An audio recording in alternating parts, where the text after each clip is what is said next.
Salam jumpa pemirsa, senang sekali Jurnal Daai hadir kembali menemani Anda. Kali ini bersama saya, Patricia Lawford. Dalam edisi ini kami telah menyiapkan liputan tentang panggilan Mustafa menjadi pendidik dan Kampung Kreatif Pasundan.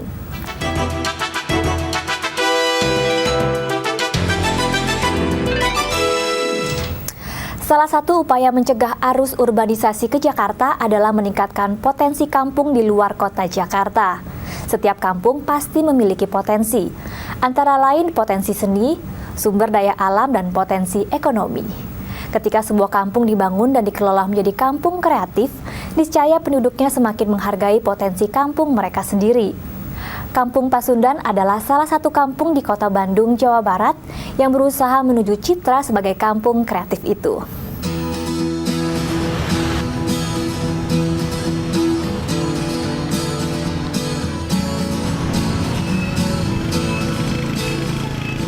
Selain sebagai ibu kota, Bandung juga merupakan kota metropolis terbesar di Provinsi Jawa Barat. Sebagai pusat tekstil, mode, seni, dan budaya, Bandung mendapat sebutan Paris Van Java. Kini, Bandung dikenal pula sebagai kota pendidikan dan daerah tujuan wisata.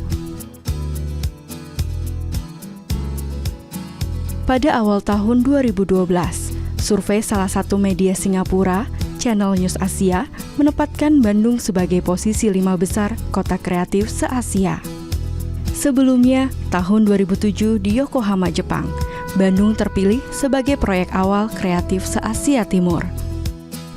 Untuk mendukung misi ini, Bandung berkembang dengan slogan Bandung Creative City. Bahwa ya, kami adalah kota kreatif yang menjadikan aktivitas seluruh warganya energinya adalah dari energi kreativitas.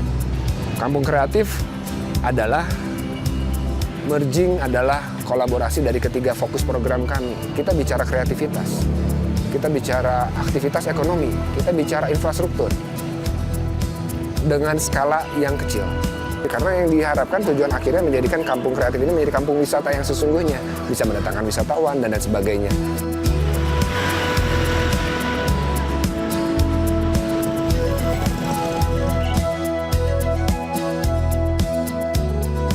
Kalau bisa masalah konsep, yang pasti untuk menjalankan festival ini hampir 8 bulanan. Diawali dengan pelatihan-pelatihan, itu untuk menjadikan satu produk bahwa kampung itu kampung kreatif. Selama lebih dari 7 bulan mengikuti pelatihan kreativitas, para pemuda di kampung ini mencoba mempertunjukkan karya seni mereka melalui festival.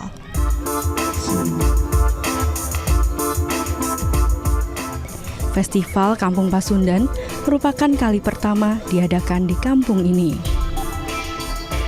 Festival ini menampilkan karya seni, mulai dari karya kreatif pemuda Pasundan,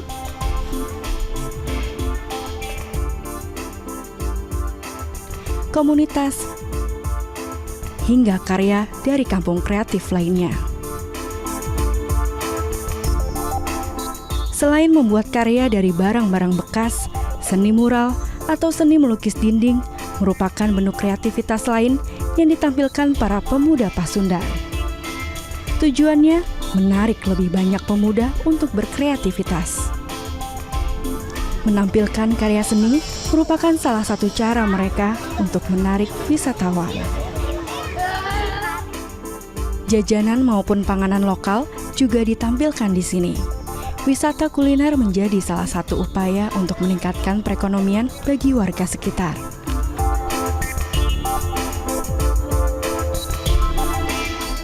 Dari tahun 1957, tepatnya 18 Agustus, mulai jualan di Pasundan ini. Langsung karena kan alhamdulillah dengan ada kreatif anak-anak, itu kan positif. Saya sebagai sesepuh lah di Pasundan ini, dari era ini, sangat mendukung kegiatan ini. Dan itu juga ada timbal balik buat kita sebagai penjual kupat tahu. Dengan ini otomatis ya ada langganan baru gitu. Kalau festival di mana-mana yang pertama targetnya sederhana. Yang penting ngumpul dulu. Yang penting terekspresikan dulu kekompakannya. Nanti biasanya di tahun kedua, ketiga makin lama makin baik. Biasanya cara menyampaikan dan mengekspresikannya akan jauh lebih sempurna dan akhirnya jadi tradisi. Bandungnya sendiri sudah kota wisata, terdiri dari destinasi-destinasi baru yang berbasis orisinalitas. Karena orang datang ke sebuah tempat biasanya ingin mencari sesuatu yang orisinil. Jadi Kampung Pasundan harus berbeda dengan Kampung Dago Pojok.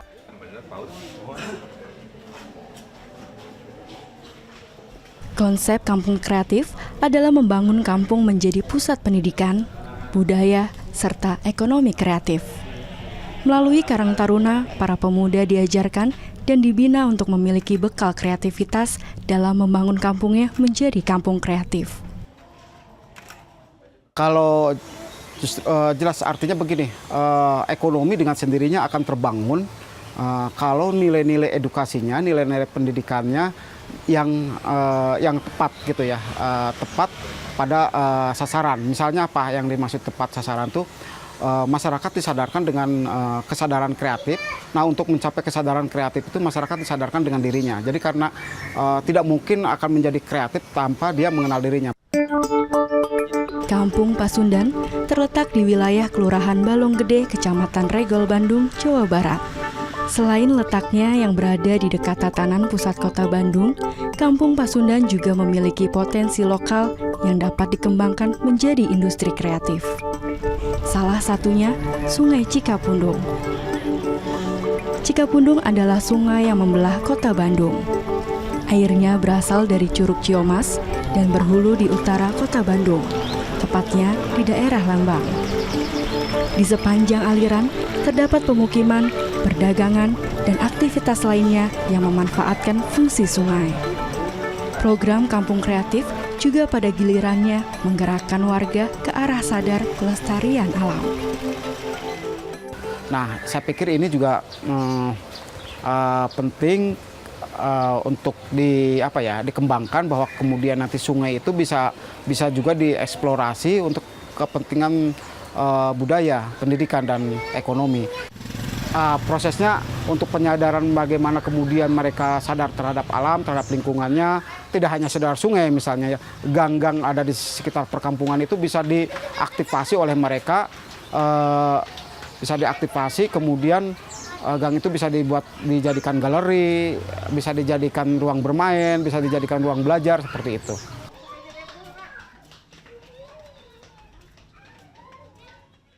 Kampung Pasundan merupakan kampung termuda yang masuk ke dalam pembinaan kampung kreatif. Proses pembinaan di sini masih mencakup pengembangan dan pembekalan pendidikan kreatif. Seminggu 2 kali, para pemuda, anak-anak, hingga dewasa berlatih berkreativitas. Ya, memang semua kembali kepada anak muda ya. Kalau anak mudanya tidak bisa bergerak, kampungnya juga akan menjadi masalah. Maka kemudian satu-satunya anak-anak muda lah sebagai benteng sebetulnya di mana-mana ya.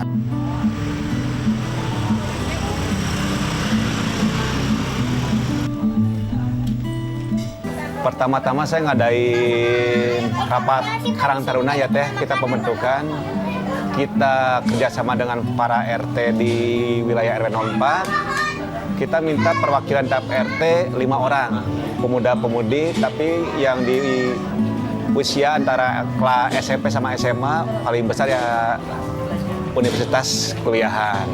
Mungkin anak-anak muda yang dulu mah acuh nggak acuh ya, bisa udah apa itu mereka jangan beda RT. Mungkin satu RT juga nggak pada saling kenal semua teh. Dengan adanya kampung kreatif Pasundan sekarang, jangankan dengan satu RW, mereka bisa kenal dengan RW-RW yang lain. Aku tidak tahu cangkir kopi ini bicara. Kalau pribadi ya, saya ada di sini itu, saya jadi kenal diri saya sendiri. Jadi dari yang mana Vida yang siapa sih, saya juga bingung mau jadi apa gitu kan. Setelah di sini, saya baru temuin potensi saya baru kenali diri saya sendiri gitu. Dan saya juga bisa, karena sudah tahu potensinya di mana, saya dalemin itu lagi, saya lebih semangat lagi, saya lebih bergairah lagi untuk berkesenian gitu. Kalau dulu mungkin lebih ke individual ya, kan memang meskipun padat dari kampung setiap gang ada pemuda, tapi kita tidak saling kenal. Beda gang biasanya udah beda anak-anaknya gitu. Nah itu makanya kita saya tertarik gitu. Kita dari tim coba untuk masuk ke kampung-kampung gitu kan, apalagi ini tempat kampung sendiri gitu. Dan ternyata banyak sekali potensi dari warga yang memang mereka untuk berkesenian memang layak. Yang jelas Link lebih banyak gitu, kenalan lebih banyak, terus bisa ngebantu perekonomian juga kan, dari bikin kaos, terus karikatur, mural di tembok. Kalau tujuan utama sih yang jelas jadi seniman ya, tapi kalau dari kaos lukis bisa punya penghasilan sendiri lah, bisa buat biaya hidup juga, terus ngenalin gambar juga salah satunya lewat kaos lukis. Dulu itu waktu sebelum adanya Kampung Kreatif Pasundan ini, dulu setiap ngadain acara 17-an atau apapun selalu minta ke warga. Ya mungkin kalau dari hasil karya seni kita, jadi banyak sponsor yang ingin mensponsori kita gitu. Dan intinya sih pingin Pasundan itu terkenal. Jadi kalau ingat Bandung pasti ingat ke Pasundan gitu, kayak gitu. Konsep Kampung Kreatif mulai dirintis sejak tahun 2003. Kampung Kreatif ini bertujuan untuk memberikan wadah kreatif kepada warga. Bagi pemuda Karang Taruna Jamparing RW 4 Kampung Pasundan, berkreativitas adalah cara bagi mereka mengenal potensi diri. Dibutuhkan proses pembelajaran yang berkelanjutan. Dari sebuah kreativitas akan memunculkan budaya-budaya kreatif lainnya.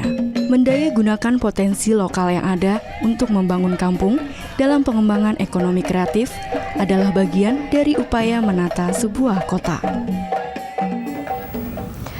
Bagi Mustafa, menjadi seorang guru bukan hanya berarti menjadi seorang pengajar di sekolah. Menjadi guru adalah menjadi pendidik dimanapun ia berada.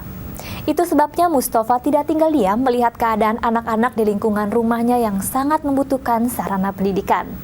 Walau mereka berasal dari keluarga ekonomi terbatas, tetapi mereka tetap berhak mendapatkan pendidikan. Maka sejak 8 tahun lalu, Mustafa merelakan sebagian rumahnya sebagai tempat mengejar ilmu secara gratis. Mustafa merupakan seorang kepala sekolah di sebuah sekolah dasar Islam terpadu Tangerang Selatan. Dia sangat mencintai anak-anak. Mencintai anak-anak sudah menjadi semacam panggilan jiwa baginya. Setiap anak punya masa labilnya. Nah, ketika anak itu masih dalam kondisi belum dewasa, otomatis mereka masih banyak perlu bimbingan dari kita mungkin yang sudah lebih paham akan pendidikan daripada teman-teman di sekeliling kita. Yang paling hebat duduknya, yang paling ganteng, yang paling cantik, yang paling solid dan solid. Saya pikir inilah amanah yang diterima. Dengan demikian, ketika saya sudah memproklamirkan diri saya sebagai guru, kemanapun saya adalah guru. Ada istilah guru kencing berdiri, anak kencing berlari. Saya mengambil makna dari ilmu itu, dari kata-kata itu adalah sesungguhnya buang airnya saja guru adalah guru. Tidak bisa guru adalah ketika buang air itu bukan guru. Buang airnya saja harus mencerminkan dia adalah seorang guru. Maka tatkala dia adalah seorang guru, dimanapun dia menjadi guru.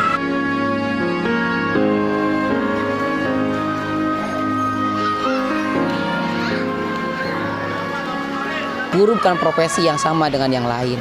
Ketika profesi direktur misalnya, sampai rumah dia tidak lagi menjadi direktur. Tapi kalau guru, di sekolah guru, di rumah pun guru, dimanapun dia tidak bisa dilepaskan dari keguruannya. Pernah kerja di suatu tempat yang mungkin bermateri banyak, tetapi tidak merasakan kepuasan dalam hati dan merasa bersalah karena meninggalkan amanah yang diberikan kepada kita. Karena mungkin tidak semua orang memiliki perasaan ingin mengabdi kepada masyarakat. Tidak semua orang yang diberikan kesempatan untuk merasakan kenikmatan itu. Ketika kita diberikan kesempatan untuk merasakan kenikmatan itu, jangan sampai kita sia-siakan itu. Ketika amanah itu sudah ada dalam hati kita, sudah ada dalam diri kita, kita harus siap dan harus menjalankan amanah itu dengan sebaik-baiknya.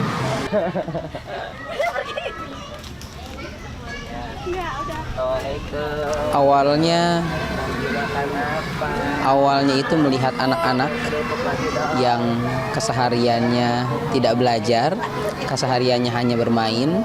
Kita pikir kenapa tidak mereka bermain, tetapi mainnya lebih bermanfaat.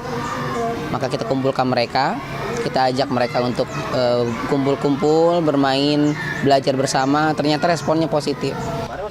Panggilan guru dalam diri Mustafa adalah panggilan menjadi pendidik dimanapun ia berada. Setiap hari sepulang sekolah, ia melihat anak-anak yang membutuhkan uluran bantuan pendidikan. Hatinya pun tergerak.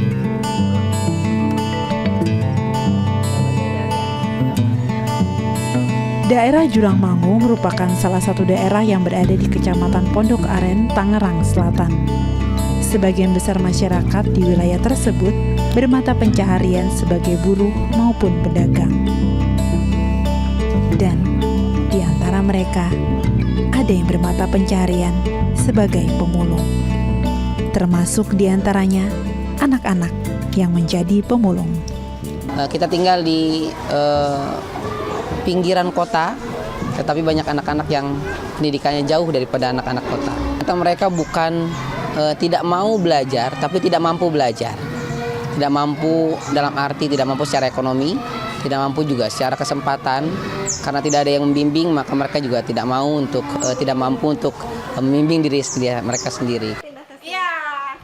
Pada tahun 1995, Mustafa merelakan sebagian rumahnya menjadi tempat belajar bagi anak-anak yang membutuhkan.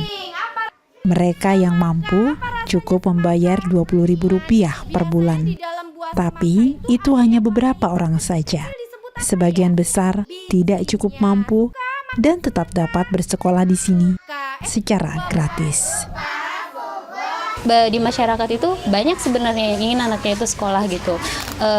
Kita ingin membangun apa sih manfaatnya sekolah buat anak-anak gitu, karena yang kita lihat ya seperti itu gitu, masyarakat masih yang penting nggak penting gitu untuk sekolah, makanya kita bangun semangat mereka untuk menyekolahkan anaknya gitu. Sekolah ini kita tidak hanya pendidikan itu tidak hanya kita memberikan pengertian atau arahan kepada gurunya saja, tapi kepada orang tua, masyarakatnya juga kita berikan arahan, juga kita beri penjelasan bahwa sekolah itu yang seperti ini. Tentunya, jadi kita juga banyak berinteraksi ke ibu-ibu ya. Ibu-ibu kan kalau misalkan mereka datang ke yayasan kita, mereka nungguin anaknya sekolah, kita banyak lebih mendekatkan diri ke mereka gitu kan, nanya-nanya ya sedikit kayak nanya-nanya pendapat mereka tentang kita seperti apa gitu, dan mereka maunya seperti apa gitu kan, biar kita lebih dekat lagi dengan warga sekitar gitu. Membuka wawasan orang tua tidak hanya melalui dialog, tetapi juga dengan cara praktek meningkatkan pengetahuan, pemahaman, dan kesadaran pentingnya pendidikan. Saya buatlah landarasannya seperti itu, sehingga supaya hidup bisa lebih bermanfaat. Bermanfaat bukan cuma untuk diri kita sendiri, tapi juga bermanfaat untuk orang lain, untuk siapa saja yang ada di sekitar kita. Maka kita buat walaupun dengan dana yang seadanya, dengan kondisi yayasan juga seadanya, yang terpenting sangat bermanfaat bagi masyarakat. Ada bimbel, ada taman baca masyarakat, jadi ada semacam perpustakaan kecil buat siapa saja yang mau membaca di situ. Lalu ada TPA, ada juga rumah Quran untuk ibu-ibu lanjut usia yang belum bisa baca Al-Quran dan mereka ingin baca Al-Quran. Kita juga punya TK dan anak-anak, lalu kita juga punya perkumpulan anak yatim. Jadi ada 30 anak yatim yang sekolahnya memang dari kita, biaya pendidikannya dari kita. Setiap bulannya mereka kumpul dan kita sharing bersama, lalu mereka dapat biaya pendidikannya dari kita. Kegiatan pendidikan anak usia dini, TK Islam terpadu, rumah baca dan rumah belajar, serta sebuah taman pendidikan Al-Quran menjadi sarana Mustafa menapaki panggilan jiwanya menjadi seorang pendidik. Gajinya sebagai kepala sekolah dan hasil dari sebuah usaha kecilnya menjadi sumber pembiayaan operasional semua kegiatan belajar di rumahnya. Prinsipnya semakin banyak kita memberi, maka kita akan diberi oleh Allah dengan balasan yang berlipat ganda. Semakin banyak kita berbuat kebaikan, maka akan mendapatkan kebaikan pula. Tidak ada balasan dalam berbuat baik selain kebaikan pula. Itulah landasannya.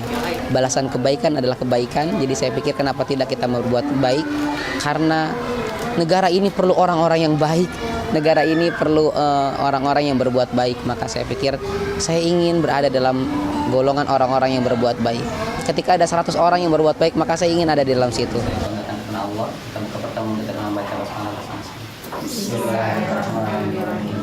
Kalau Pak Mustafa itu ya tentunya saya banyak belajar dari dia ya. Saya banyak belajar terus terang kalau dia itu apa aja, kalau yang sosial itu oke, ayo gitu kan. Kalau misalkan ini ada ada anak yang perlu dibantu, dia walaupun biasanya ayo aja gitu loh. Banyak jiwa sosialnya tinggi sekali menurut saya gitu. Saya juga banyak belajar dari Pak Mustafa. Dilihat dari dibangunnya yayasan ini ya untuk masyarakatnya itu saya sendiri gitu merasa sangat puas gitu Mbak. Maksudnya puas di sini kita bisa memberikan yang diinginkan masyarakat selama ini gitu. Pendidikan yang bisa mereka yang bisa mereka dapati gitu, yang sesuai dengan kemampuan mereka gitu. Jadi di sini saya merasa kita sudah bisa, insya Allah ya, kita sudah bisa memberikan kebahagiaan buat warga sekitar. Yang diharapkan untuk Yayasan Darul Hidayah, saya sih pengennya mudah-mudahan sih Yayasan Darul Hidayah bisa lebih berkembang lebih baik lagi, dengan bisa lebih membantu banyak anak lagi, membantu banyak kaum duafa, anak yatim gitu, untuk bisa lebih bersekolah di sini, kita gratiskan, dan yang kurang mampu kita bisa sekolahkan di sini, dan mudah-mudahan sih kita masih bisa lebih banyak mengasih santunan ke anak-anak lebih banyak lagi gitu. Mustafa, pria 29 tahun yang lahir di Jakarta ini, percaya niat baik dan dukungan doa akan membuka banyak jalan bagi kelangsungan sarana pendidikan yang ia dirikan. Walau banyak tantangan, ia bertekad untuk tidak pernah berhenti. Karena ia tahu setetes peluh yang dikorbankan bagi pendidikan memberikan arti cukup penting bagi masa depan bangsa ini. Setiap orang memiliki potensi diri yang tidak terhingga. Menemukan potensi diri yang dapat membawa kebaikan dalam masyarakat adalah sebuah kewajiban sederhana yang dapat memberi dampak besar dalam kehidupan. Jadikan hidup ini penuh makna karena setiap peristiwa mengukir sejarah. Jika Anda memiliki saran atau kritik, silakan kirim SMS ke 08777 407 3799 atau ke website Dai TV dan media sosial Dai TV. Akhirnya saya Patricia Lawford mewakili seluruh kerabat kerja Jurnal Dai mengucapkan terima kasih atas perhatian Anda. Sampai jumpa.